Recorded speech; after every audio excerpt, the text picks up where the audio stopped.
Hello, and welcome to Andrew Carnegie's Guide to Success.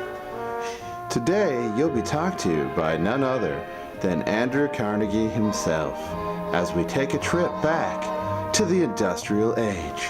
And now, here's your time-traveling host, Andrew Carnegie.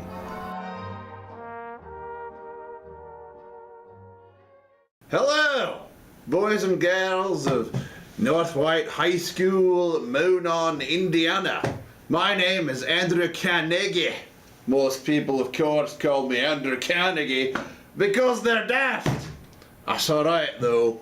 I forgive you because I'm rich. Oh, hold on. Speaking of rich, something's a bit uncomfortable in me way backside here. It's just a spare $1 million laying around. Let me just throw that over there. You know what I'm saying? So I'm going to clean that up. I've got plenty of it laying around. So, your teacher, Mr. Curtis, who I hear is a lovely man, came back in time to talk to me to say he wanted you to experience what it would be like to hear firsthand from a genius like myself, Andrew Carnegie. So let me tell you a little bit about myself. First of all, with what I would like to tell you is Andrew Carnegie's Guide to Success. You may ask yourself, and, well, I guess it wouldn't be asking yourself, it would be asking me, wouldn't it? Sometimes I ask myself, because I'm, Andrew Carnegie, one of the richest men in the world. Sorry, my mustache has fallen down. It happens when you're rich. The money weighs it down. So, I ask myself sometimes, I say, Andrew, how did you get so rich? And I'll tell you, I have a plan, 5-point plan on how Andrew Carnegie got rich.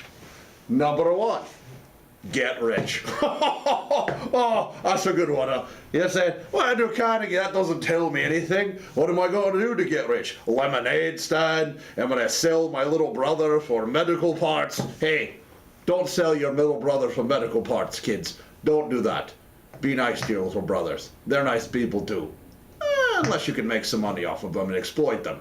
But that's a whole other thing later. Point number 6.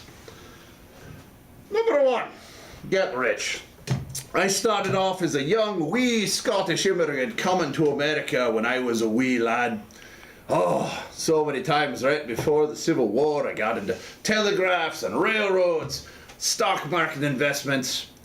I love the money. I love the numbers. Stay in math, kids. Math is a fantastic subject. Oh, not as good as social studies, mind you, but what can you do? Anyway, the way I got rich is I took my money and I saw the future, which I guess is right now the future, because Mr. Curtis tells me you're in the year 2016 or beyond, depending on when you watch this video, if Mr. Curtis doesn't repeat a visit with Mr. Carnegie. I went to England, and I went to see what the English were doing with steel. You see, steel had been around for quite a while, but it wasn't cheap to make. Steel is very expensive, not easy to come by, not easy to mass produce. But that was my idea as Andrew Carnegie, to figure out a way, this mustache, it's killing me. To figure out a way to mass produce steel, because steel was going to be the future. It would go into railroads and skyscrapers and automobiles and washer machines and airplanes, and also, if I will, some fancy machinery that's going to make the all-time greatest treat in history, Dr. Pepper cans. Oh, Dr. Pepper. Be a pepper. I'm a pepper, you're a pepper. We're a pepper. Sorry, distraction. So anyway, I went to England, and I found that they were using what was called the Bessemer process.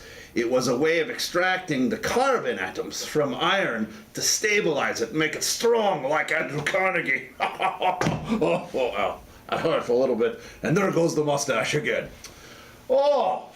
So I borrowed this little secret from the English, brought it back to a place we'll call Pittsburgh, built a giant furnace, and there tested, I guess you could say, tested my own metal. Metal! Andrew Carnegie, you're hilarious. So we did it. We made it work, which was great because I was about to go broke because I lost most of my money in the stock market crash in the 1873 stock market crash. But sure enough, I built the steel plant, put the workers in place, and they called themselves the Steelers. And later, they would go on to win lots of touchdowns. Oh, the Steelers. In fact, some people might say it was me who invented the terrible towel. Oh, Andrew Carnegie, you're right. Oh, so anyway, after that, I decided I could go even cheaper. First of all, I could do horizontal consolidation, buy up all the other steel plants on the horizon so that everybody was buying steel from Andrew Carnegie's U.S. Steel. And then, of course, I practiced vertical integration, which means buying up all the means of production. You buy your mines, you buy the shipping, you buy everything up and down the line, all the way up from the snack machines in the vending room, so that you're filling your own Snickers bars inside the candy machines. What? There weren't Snickers bars back then? Who's writing the script? Oh, weird. Hey! Well, yeah, you can only pay people so much money, as I later found out with my strong, not paying people well kind. Hey, moving on. But I guess that's a good point. So people accuse me. They say, Andrew Carnegie, you didn't pay your workers well. You treated the people bad. When they went on strike, you hired Pinkerton detectives to come in and smash their heads. Oh, I tell you what. Sometimes you get a bad reputation being Andrew Carnegie. So what did I do?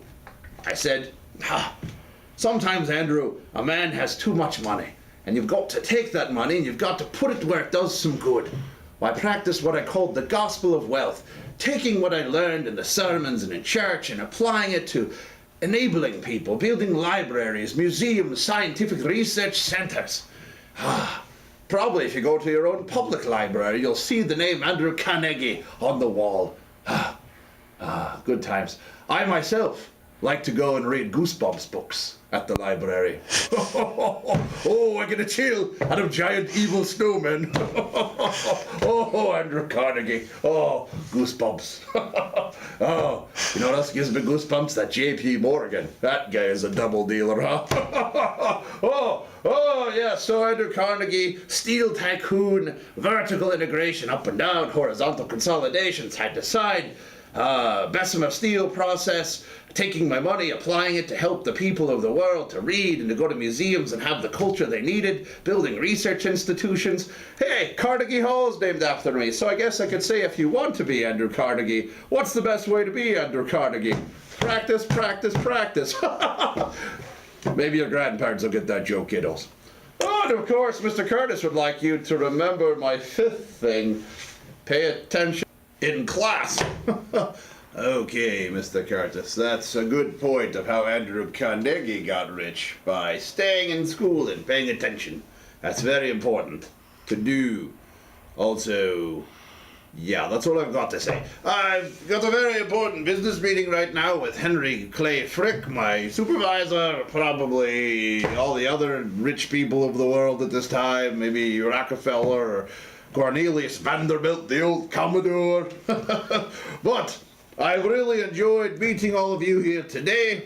I really hope you enjoy your time travel assignments and taking time to travel around my world, the world of the Industrial Revolution. Hey, it's been a real blast and a real pleasure, everybody.